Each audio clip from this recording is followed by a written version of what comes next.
जय श्री राम। बहुत बहुत स्वागत करता हूं आप सभी का एक बार फिर से अपने YouTube चैनल पर। मैं पंडित आशीष शर्मा और मेरी आज की ये जो जानकारी है ये अब तक दी तो बहुत सारी जगह गई है, लेकिन एग्जैक्टली लोगों के कमेंट्स ये अभी भी बता रहे हैं कि उनको ये एग्जैक्टली पता ही नहीं है कि ये जो गुरु राहु की युति होने वाली है ये क्या है, क्योंकि किसी ने इसके बारे में अब तक विस्तार से कोई बात ही नहीं की। सब ने गुरु राहु योग, गुरु चांडाल योग, गुरु राहु दोष, गुरु चांडाल दोष, योग भी बताया, दोष भी बताया। क्यों हुआ, कैसे हुआ, कैसे बनेगा, क्यों एग्जैक्टली इसको गुरु राहु योग कहा गया, क्यों इसको चांडाल कहा गया, इसके बारे में कोई बात ही करने को तैयार नहीं। अब तक मैंने आपको 12 राशियों के बारे में भी बताया, 12 लग्नों के बारे में भी बताया, उसमें भी मैंने वो सब चीज़ें समझाने की कोशिश की। फिर भी मुझे लगा कि लोगों के कमेंट्स देख के कि अभी भी कुछ लोगों के दिमाग में वो बात सेट नहीं हुई कि आखिर एग्जैक्टली होने वाला क्या है। कि आप सभी जानते हैं कि बृहस्पति देव राशि परिवर्तन कर चुके हैं। 22 अप्रैल को बृहस्पति का राशि परिवर्तन होता है। साल भर तक बृहस्पति इसी राशि में रहते हैं, क्योंकि बृहस्पति एक राशि के अंदर लगभग लगभग साल भर तक रहते हैं। और 2 मई 2024 तक बृहस्पति इसी राशि में रहेंगे। अब बृहस्पति यहाँ मेष राशि में जाएंगे। बृहस्पति यहाँ राहु के साथ भी होंगे। राहु पहले से ही मेष राशि के अंदर है, तो जब गुरु का मेष राशि में जाने का क्या फल है, गुरु राहु के साथ होंगे तो उसका क्या फल होगा। तो मैं यहां आपको 12 राशियों पर उसका फल या लगन बताने के लिए नहीं आया हूं। मैं यहां इसलिए हूं कि मैं आपको एग्जैक्टली गुरु राहु को समझा सकूं। अगर आप इसमें इंटरेस्टेड हैं तो ये वीडियो आपके लिए। अगर आपको इसमें इंटरेस्ट ही नहीं है, कि मुझे समझना ही नहीं है, तो आप अपना समय खराब ना करें, आप अपने कार्य में अपना समय लगाएं। क्योंकि मेरा जो ये वीडियो है ये आपकी कुंडली में अगर गुरु राहु का योग बन रहा है, गोचर में गुरु राहु का योग बन रहा है, तो उसका एग्जैक्टली फल क्या है। पहले एक छोटी सी बात मैं आपको बता दूं उन सभी लोगों के लिए कि जिनकी कुंडली में गुरु राहु एक साथ हैं, तो पहले ही बार में देखकर अगर उसे कोई ज्योतिषी कहता है कि गुरु राहु योग का गुरु चांडाल बन रहा है, तो मैं आपको कैलकुलेशन वाइज बता दूं कि जब तक बृहस्पति और राहु की डिग्री में 18 डिग्री से कम का फासला होगा तभी गुरु राहु योग बनेगा। यानी मान के चलिए अगर कुंडली में बृहस्पति 29 डिग्री के हैं और राहु की डिग्री 5 है, तो ये गुरु राहु योग नहीं बनता। या बृहस्पति की डिग्री और राहु की डिग्री के बीच का जो फासला है 30 डिग्री में से आप 18 डिग्री का फासला है या इससे कम है, तो गुरु राहु योग है, गुरु चांडाल दोष कह सकते हैं, अदरवाइज नहीं कहेंगे। तो कोई भी आपको अगर भ्रमित करने की इस तरीके से कोशिश करे तो आप उसको ये कैलकुलेशन समझा सकते हैं, या आप खुद समझ जाएं कि आखिर क्या है। अब शुरुआत करते हैं सब्जेक्ट को समझने की कि ये घटना हो कहाँ रही है। ये घटना ब्रह्मांड में हो रही है। इस ब्रह्मांड का कोई लेना देना नहीं है कि आपकी राशि के लिए कैसा, ये लगन के लिए कैसा, वो सब तो हम लोग आपको बता रहे हैं। लेकिन ब्रह्मांड में घटना क्या हो रही है कि मेष राशि के अंदर बृहस्पति की एंट्री हो रही है। तो सबसे पहली बात आती है मेष राशि। मेष राशि जिसको काल पुरुष की पहली राशि कही जाती है, जिसके स्वामी मंगल है, जो स्वभाव में चलायमान रखती है, क्रोधी भी है, जल्दबाज भी है, अडिग भी है, मेहनती भी है, साहसी भी है, अग्नि तत्व की है, जिसके मालिक मेढ़ा होते हैं यानी भेड़ होती है।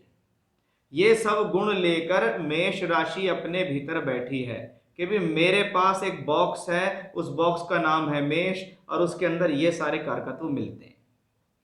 अब उसके अंदर पहले से एंट्री करा हुआ बैठा है राहु। कि राहु कहता है मैं लगभग नवंबर मिड तक, लगभग नवंबर के आधे समय तक, 15 नवंबर तक मान लीजिए राहु वहीं रहेगा। अब राहु क्या कहता है, राहु कहता है जी मैं भी बहुत निर्भीक हूं, साहसी हूं, उद्दंडी हूं, मेरी प्रवृत्ति राक्षसों जैसी है, क्योंकि मैं एक राक्षस के दो टुकड़े हूं जिनमें सर्प से जोड़ा गया। और जहां सर्प आता है तो वहां विष भी आएगा, और राक्षस और सर्प दोनों को मिलाओ तो छल कपट भी आएगा।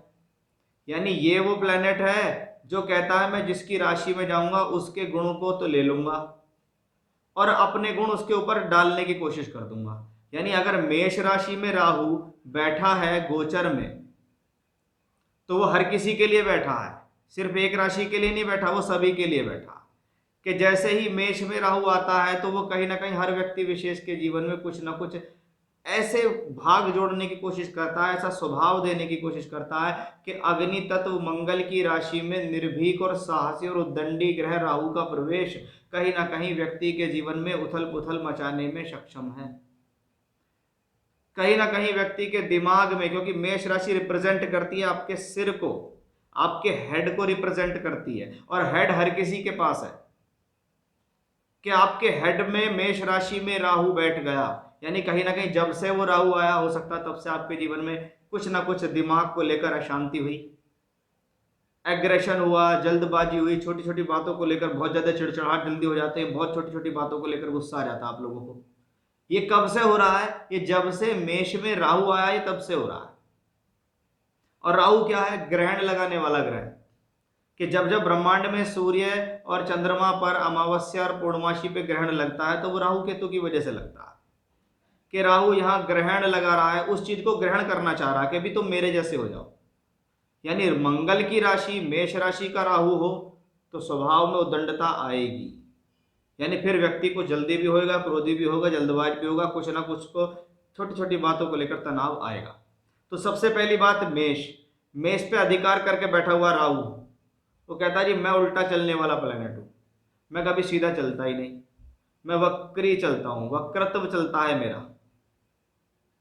तो पहली बात मेष, दूसरी बात राहु। अब इसके अंदर बृहस्पति प्रवेश कर रहे हैं। कौन है बृहस्पति? टीचर है, एक ऐसा समझदार व्यक्ति जो सामाजिकता का ध्यान रखता है। यानी बृहस्पति कौन हो गया? विवेकशील व्यक्ति, समझदार, सदाचारी, नियम कानून से चलने वाला व्यक्ति होता है बृहस्पति। वो हर जगह ये सोच के चलता है कि इसका अहित ना हो जाए, इसका बुरा ना हो जाए। धर्म कर्म की बातें करो, ज्ञान की बातें करो, जीवन में आगे बढ़ने की बातें करो, ये सब बातें कौन करता है? बृहस्पति करता है।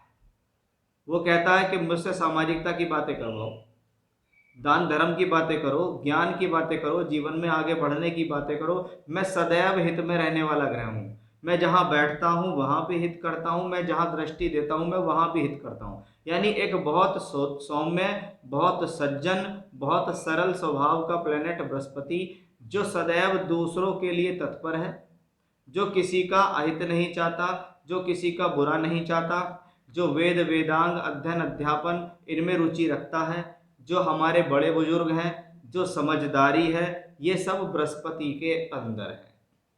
अब उस बृहस्पति समझदार टीचर ग्रहों के लिए एक तरीके से देवता के समान है ये, कि नवग्रहों के गुरु हैं ये। ऐसा एक समझदार व्यक्ति मेष राशि में चला गया। अब वो एक, इसको समझिए, टीचर एक ऐसे क्लासरूम में गया कि जो क्लासरूम पहले से ही कहीं ना कहीं आक्रोश से भरा हुआ, क्योंकि वो मेष राशि में बैठा हुआ है और मेष की अग्नि तत्व राशि में बैठा हुआ है। दूसरा, राहु नाम का व्यक्ति भी वहीं पर बैठा हुआ है। बृहस्पति जैसा समझदार ग्रह जैसे ही रूम में एंट्री करता है तो उसको मिलती है मेष राशि, अग्नि तत्व राशि। अब मेष राशि कहती है कि आप मेरे घर में आए हो तो मेरे जैसा स्वभाव ग्रहण कर लो, यानी अब सीधे सीधे काम चलेगा नहीं, अब आपको मैं एनर्जी दूंगा, आप पहले से ज्यादा एनर्जेटिक हो जाएगा आपका गुरु। ठीक है, कि जो बृहस्पति ग्रह है वो मंगल की राशि में पहुंच गया, और मंगल है सेनापति। वो कहता है मेरे पास साहस है, मेरे पास हिम्मत है, मेरे पास निर्भीकता है, मैं किसी से भी लड़ झगड़ सकता हूँ। उन्होंने कहा बृहस्पति देव आप भी आ जाओ गुरुजी, कुछ नहीं रखा दुनिया में, लोग बाग आपको दबा सकते हैं, इसलिए थोड़े से तेज बन जाओ आप। ये कहता है मंगल कि मैं आपके हित में हूं, इसलिए आप पहले के मुकाबले जैसे ही बृहस्पति मंगल की राशि में आएगा आप एक्टिव महसूस हो जाएंगे, आपके दिमाग के अंदर एक्टिविटी आनी शुरू हो जाएंगी, आप दान धर्म की भी बातें करेंगे, आप जोश में भी रहेंगे, आप साहसी भी हो जाएंगे, क्योंकि आप मंगल की भाषा बोलना शुरू कर रहे हैं। अब प्रॉब्लम यहां ये है कि यहां पर राहु बैठा हुआ है, और आप ये देखिए कि राहु का स्वभाव है कि जैसा मैं हूं वैसे दूसरे हो जाए। राहु ने मंगल का स्वभाव ले लिया और ज्यादा उद्दंडी हो चुका है, एग्रेसिव हो चुका है, डरता तो किसी से है नहीं, सामना हर किसी का कर सकता है, किसी को भी मुंह पे जवाब दे सकता है। अब बृहस्पति वहां पहुंच गया, बृहस्पति राहु को समझाता है कि भैया यहां पर आए हो तो गलत काम मत करना, आप भले ही राहु हैं लेकिन मेरा काम है समझाने का। यानी गुरु का काम जैसे ही मंगल की राशि में राहु को पहुंचा तो उसको कंट्रोल करना उसने शुरू कर दिया, क्योंकि मैं आचार्य हूं, मेरा काम बच्चों को समझाने का और पढ़ाने का है, मेरा काम बच्चों को किसी न किसी प्रकार से जीवन में आगे बढ़ाने की प्रेरणा देने का है। लेकिन राहु कहता है जी मेरा ऐसा स्वभाव ही नहीं है, ना मैं किसी की सुनता हूं और ना मैं किसी को अपना गुरु मानता हूं, मैं तो बस अपने हिसाब से चलता हूं। इसलिए राहु के लिए कहा गया है कि वो अपना स्वभाव भी लेके चलता है और जिसकी राशि में जाता है उसका स्वभाव ले लेता है।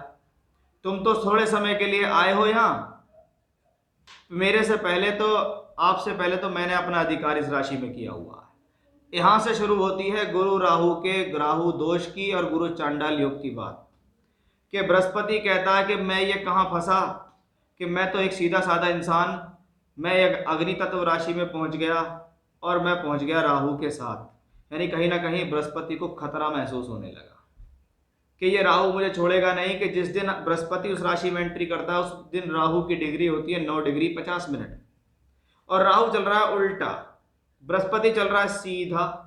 कब तक चलेगा? 22 अप्रैल से लगभग 15 नवंबर तक बृहस्पति तो जाएंगे यूं, राहु जाएगा वापस वक्री, और एक समय आएगा जून के महीने का जब ये डिग्रिकली पास होंगे, कि ये इधर से डिग्रिकली और एक यहाँ, यानी दोनों इस जून के महीने में ज्यादा अंशात्मक दृष्टिकोण से क्लोज होंगे। यानी ये वो समय ज्यादा टेंशनाइज हर व्यक्ति विशेष के लिए हो सकता है जब जुपिटर और राहु, गुरु और राहु की जो डिग्रिकली कंडीशंस हैं वो एक साथ होने वाली है। तो ये वो समस्या है कि राहु कहता है कि मैं तो किसी की सुनता नहीं, मैं तो तुम पे अपना प्रभाव डालूंगा। यहां से बनता है गुरु राहु योग, कि बृहस्पति जो अच्छा खासा समझदार व्यक्ति विशेष है, जो सब तरीके की बातें करता, राहु कहता मैं तुम्हें जीने नहीं दूंगा, मैं तुम पे ग्रहण भी लगाऊंगा, मैं तुम्हें परेशान भी करूंगा, मैं तुम्हारी अच्छी अच्छी बातों को काटूंगा। तो क्या होगा जब गुरु राहु योग कुंडली में एक साथ हो या गुरु राहु योग गोचर में एक साथ बन रहा हो, तो वो क्या करता है, हर व्यक्ति विशेष की बुद्धि को खराब करने की कोशिश करता है। यानी सारी की सारी प्रॉब्लम कहां से आती है कि एक अच्छा खासा समझदार व्यक्ति जो पहले ऐसा नहीं था लेकिन अब ऐसा हो गया, पहले शांत था, गंभीर था, अच्छी बातें करता था, अब शांत भी नहीं है, गंभीर भी नहीं है, छटपटाहट रहती है, क्रोध रहती है, छोटी छोटी बातों को लेकर अड़ियल हो जाता है। कि गुरु राहु योग अगर कुंडली में भी बन जाए ना, तो वो व्यक्ति अगर गुरु राहु के योग में जी रहा है तो वो व्यक्ति सुनेगा, सबकी करेगा अपने मन की, सबकी बात सुन लेगा, सबको हाँ हाँ कर देगा, लेकिन करेगा वही। बाद में तुम मुझसे पूछोगे तो कहेगा मैंने उसको कर दिया। तो क्या करेगा, गलत भी होगा ना तो भी कहेगा नहीं मैं ही सही हूं। तो कभी कभी ऐसे लोग अपनी बात को लोगों पे थोपना शुरू कर देते हैं। ये गुरु राहु का एग्जैक्ट रोल आप लोगों को अपने ऊपर दिखाई देगा, क्योंकि ये मेष राशि में बनता है और मेष राशि आपके हेड को रिप्रेजेंट करती है। इसका मतलब गुरु राहु का ये जो गुरु चांडाल योग है, यहां राहु आप पर ग्रहण लगाने की कोशिश कर रहा है, यहां राहु आपको सताने की कोशिश कर रहा है और आपको परेशान नहीं होना है। यहां जब भी आपको लगे क्रोध आ रहा, समझ जाओ राहु है। जब भी आपको लगे जल्दबाजी हो रही है, एक्शन आप इमीडिएट ले रहे हैं, बिना वजह बहस कर रहे हैं, बिना वजह की लड़ाई झगड़े में पड़ रहे हैं, झगड़े झंझट में पड़ रहे हैं, जबकि आप एक अच्छे और सौम्य व्यवहार के व्यक्ति हैं लेकिन फिर भी आपकी बुद्धि भ्रष्ट हो रही है, ये है एग्जैक्टली गुरु राहु योग। कि वो राहु पूर्ण शक्तिशाली होकर बैठा है, मंगल की राशि में बैठ के मंगल की ताकत लेके बैठा है, बृहस्पति उसको समझाने की कोशिश कर रहे हैं, लेकिन राहु कहता है मैं समझता नहीं, मैं तो फ्री हूं, मैं किसी की भी राशि में कहीं भी घुस जाऊंगा, क्योंकि मेरी अपनी कोई राशि नहीं है, मैं तो जिसकी राशि में बैठूंगा उसको स्वभाव दूंगा। मेरा काम है बुरे लोगों के साथ मिलकर बुरा करना और अच्छे लोग अगर मेरे इर्द गिर्द आए तो उनको परेशान करना। ये एग्जैक्टली है। इसीलिए आप देखेगा सूर्य राहु ग्रहण दोष, चंद्र राहु मन में भय देता है, मंगल राहु अंगारक, गुरु राहु गुरु चांडाल, ठीक है, शुक्र राहु हवस वासना के लिए, शनि राहु प्रोफेशनली प्रॉब्लम। कि क्यों सब जगह राहु को इन सब के साथ जोड़कर प्रॉब्लम दी गई है, वही एग्जैक्टली रीजन यही है कि अब आपका राहु आपकी बृहस्पति को ग्रसित करने की कोशिश करेगा। और शास्त्र ये कहता है कि जब जब ऐसी स्थिति आए तो आप इसको समझिए कि ये बृहस्पति, ये राहु है, ये राहु तीर कमान लेके बृहस्पति की तरफ जा रहा है, परेशान करने बृहस्पति की तरफ जा रहा, तो पहले क्या करेंगे कि अगर मेरे को गर्मी आने वाली है या मेरे अंदर को सर्दी लगने वाली है तो मैं अपना बचाव करूंगा। सबसे पहले सर्दी आएगी तो कपड़े पहनूंगा, गर्मी आएगी तो इम्यूनिटी अपना सिस्टम को बूस्ट करूंगा। राहु आ रहा है पास, तो राहु के लिए क्या कर सकते हैं, एक तो अपने दिमाग को सजग रख सकते हैं, दूसरा आप राहु के हाथ जोड़ सकते हैं कि भैया मुझे तुम माफ करो, मैंने तुम्हारा क्या बिगाड़ा। यानी ऐसी कंडीशन में क्या कहा जाता है कि आप बृहस्पति को स्ट्रॉन्ग कर सकते हैं। बृहस्पति के कलर पहनकर, जैसे येलो कलर है, येलो खाना, येलो पहनना, येलो पहनना, खाना पीना पहनना ये चलेगा येलो में। बृहस्पति के बीज मंत्र का जाप करके स्ट्रॉन्ग कर सकते हैं। राहु के लिए एग्जैक्टली क्या है कि भगवान शिव से बढ़िया कोई आराधना नहीं है, तो आप भगवान शिव की किसी भी तरीके से आराधना कर लो, किसी भी तरीके से पूजा पाठ कर लो, क्योंकि जो हमें परेशान करने आया है हम उसको रोक नहीं सकते, हम उसके हाथ जोड़ सकते हैं। हाथ जोड़ने से वो प्लेनेट मानेगा, आप उसको कोई किसी प्रकार से रोक नहीं सकते। और आप अपने आप को मजबूत बनाओ कि मैं अपनी सहनशीलता बढ़ा रहा हूं। तो ये एग्जैक्टली जो हो रहा है ना, ये गुरु राहु है कि अगर आपकी कुंडली में गुरु राहु का योग है तो आप समझ जाओ इस व्यक्ति का व्यवहार ऐसा है, ये इस तरीके का व्यक्ति है, इसका गुरु चांडाल ये करता है। एग्जैक्टली यही कॉम्बिनेशन मेष में बन रहा है। तो मेष राशि को मैंने आपको बताया कि वो आपके सिर और हेड को रिप्रेजेंट करती है, इसलिए वहां पर ये आएगा कि अब समझ गए होंगे। मेष राशि मंगल, गुरु वहां पहुंचे, राहु ऑलरेडी है, तो मेष राशि में बना गुरु राहु का योग, जिसको गुरु चांडाल कहते हैं। और ये इतने समय तक रहेगा, यानी कि इस जब जितने समय वो मैंने आपको टाइम पीरियड बताया है उतने समय के दौरान आपको ज्यादा सावधान रहना है। कब तक? लगभग नवंबर के आधे तक। उसके बाद राहु यहां से निकल जाएंगे, फिर बृहस्पति बहुत ही बेहतर स्थिति में अपने रिजल्ट देने शुरू कर देंगे।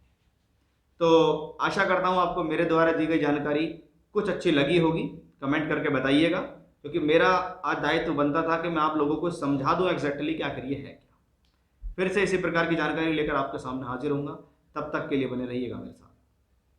जय श्री राम।